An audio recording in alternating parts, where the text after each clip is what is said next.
Hi guys, welcome back. Today I'm in the Gallery of Photography and there's a brand new exhibition opened this Thursday called Union. And I'm talking to the photographer, the man behind all the images, Mr. Noel Bowler. Noel, thank you very much for chatting to us. No problem at all. Great. Can you give us a little bit of a background on how you came up with this concept of Union? Yeah, I think initially the project started out as I wanted to do a piece of work on office space, really. And this is before sort of Union entered the idea.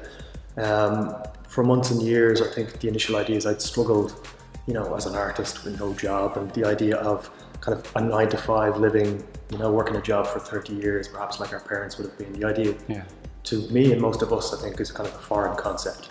And that idea I began to explore. I wanted to do something on how people work for long periods of time in the same space and same environments.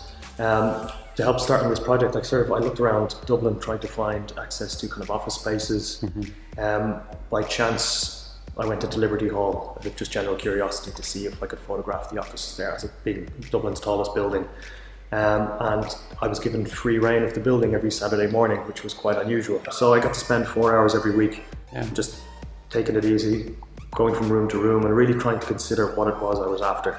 And then what brought you to go to other countries around the world? Is it the dynamics that you're trying to look into? In some ways. I mean, like most projects that I've done, I think most long-term projects, they don't set out with a specific period of time. And, it's important, I think, within photography, for photographic narratives to be able to change and adapt as they go. I mean, start with a fundamental idea and then allow that idea to change and sort of learn as you go. It's really, really important within photography.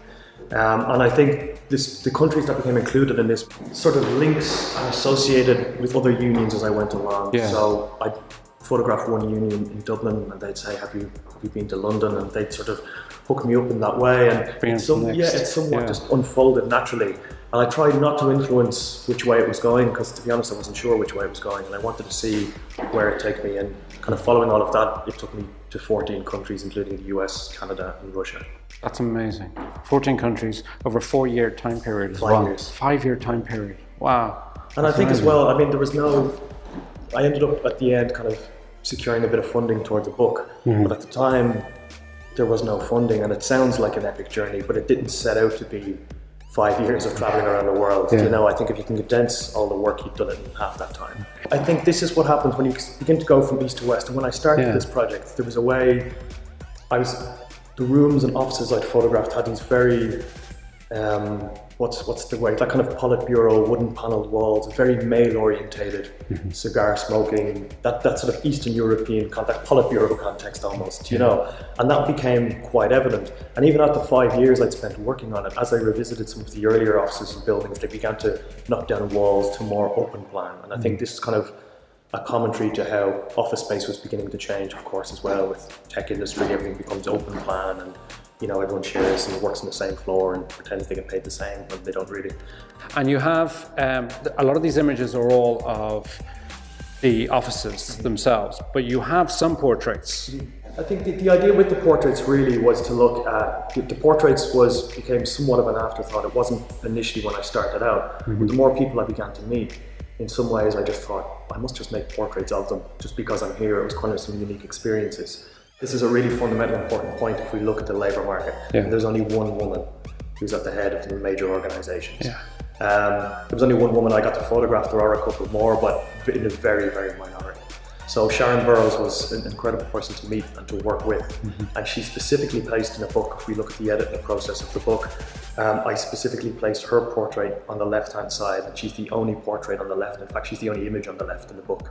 And it was a way of trying to single out that she is the only woman who's at the head of one of these huge organisations. And I think it was a talking point I was trying to allude to without being too obvious about it. Because I think race, gender balance and all these things are very, very important within this conversation. It's an amazing social statement, especially when you're considering it's over 14 different countries. It's not just the US and not just Europe, it's 14 different countries across the world.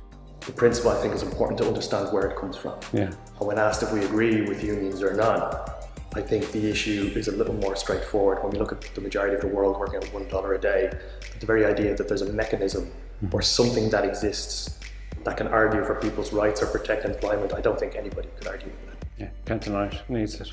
Yeah, very good.